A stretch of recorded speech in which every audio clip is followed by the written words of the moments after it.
What's up, guys? Today I'm going to show you how to use the PS2P, the 8-inch version. This is the one I got. Just got red and black with the TV out.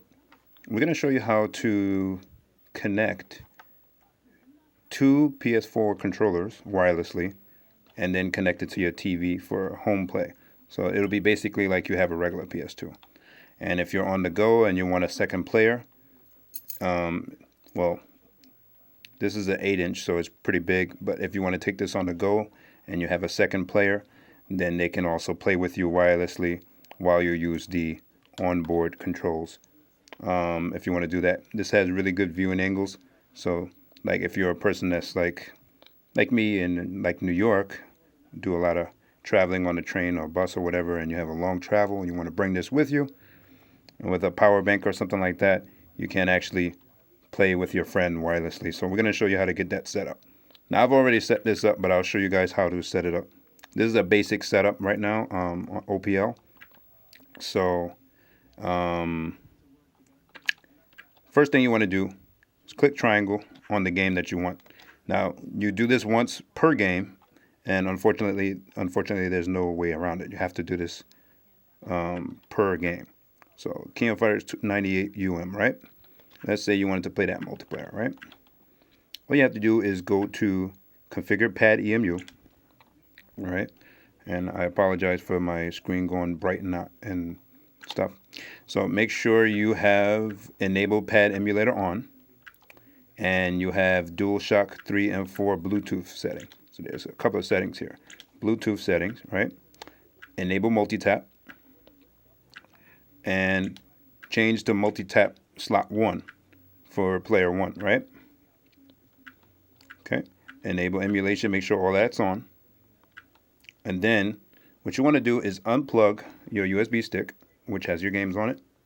This will still run because OPL is running off of the memory card. It's not running off the drive. But you can't go past the screen. You can't back out from the screen. Otherwise it'll freeze because it's going to be looking for the USB stick until after you're done setting up. So excuse my bad camera work because I'm actually have the camera mounted to me and I don't really have a good way of making videos like this. But I did get asked a lot of times from a lot of people, so I figure I'll show you guys how to do it. All right, so I got here two PS4 controllers and a ridiculously long USB stick, right? So you just plug that in, and then this is the first controller for slot 1, right? Default, the onboard controller is going to be slot 1. But slot 1 you plug in here. 1 second. Okay. Right? Controller will light up.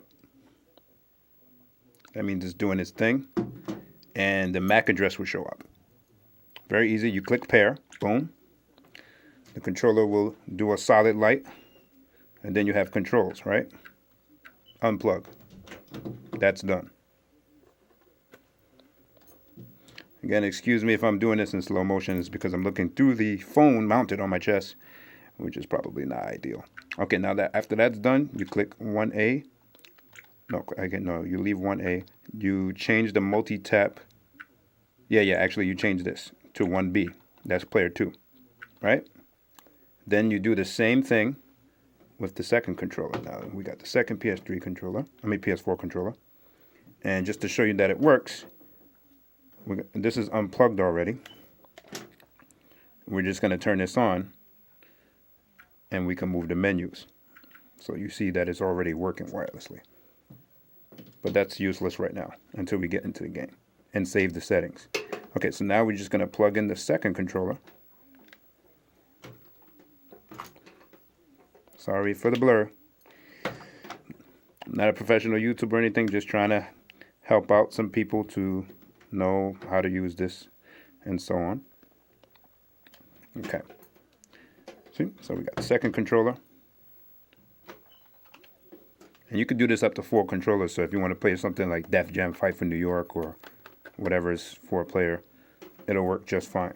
You don't really have to do anything with the controller. It'll auto-recognize. See, it picks up the MAC address, right?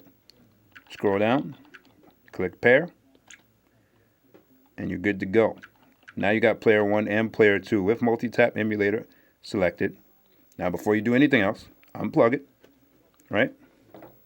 Plug your USB stick back in, because if you pass the screen and go back, it'll crash because it doesn't read the USB. Okay, now that your stick is plugged back in, you click OK at the bottom, right? And then you go to Save Changes. It'll save the changes to your memory card for that specific game. Okay, now we'll test it out by booting it up, and I'll show you guys that it works. Let's move all this crap out the way.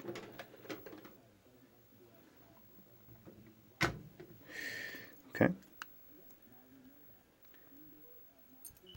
Sorry for the auto unfocused crap that's going on with this camera. Okay, so now we got two PS4 controllers, my primary and my secondary. And let's say you're on the go and you wanted to play with your friends, then you can just turn this controller on. That's going to be player 1. Turn this controller on. That's going to be player 2. They have two different colors. Very easy to know which one is player 1, which one's player 2. Obviously, make sure your controllers are charged. And you can even use that one, but we're just going to use the two wireless ones for the sake of the video. Let's wait till it loads up.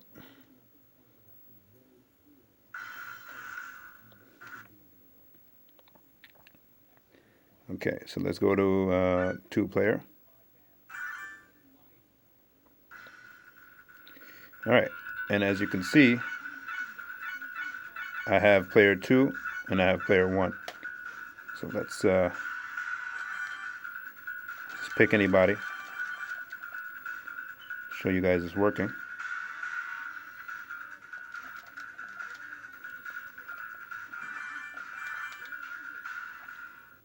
Right?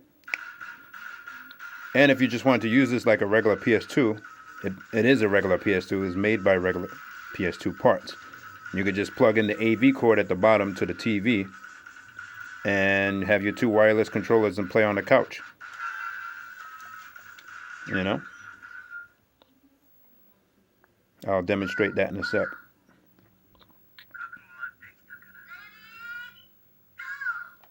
So as you can see, it does work. So this is just a basic video to show you guys that working. And let me pause it for a second. We're going to bring it over to the TV. All right, now on my TV, I don't really have a large margin for the AV cord, and it's one of these splitter things, but it should still work. You just plug it into AV. Or if you have an AV to HDMI, that will also work. All right. And there you go. So you could just put this down somewhere safe where it won't fall or anything. Actually don't have a real safe area to put this down. Excuse the mess of the room. And then you have your two controllers. And you can play them from a distance by the couch. Okay. Like a regular PS2. And if you're outside, you can do the same thing. Well, you can't plug it into the TV outside, but you can still use let's say you have a player 2 with you on your travels, you can still play PS2 games together, but y'all have to share the same screen.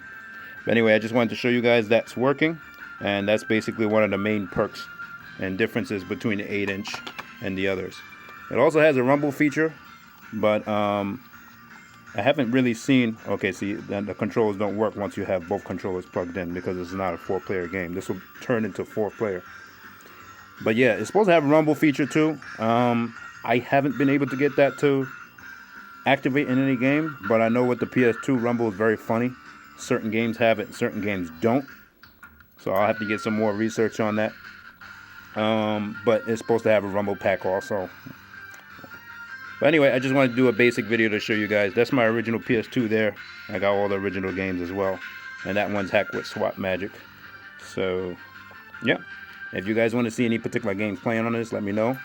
And this is the 8-inch 2021 edition of PS2.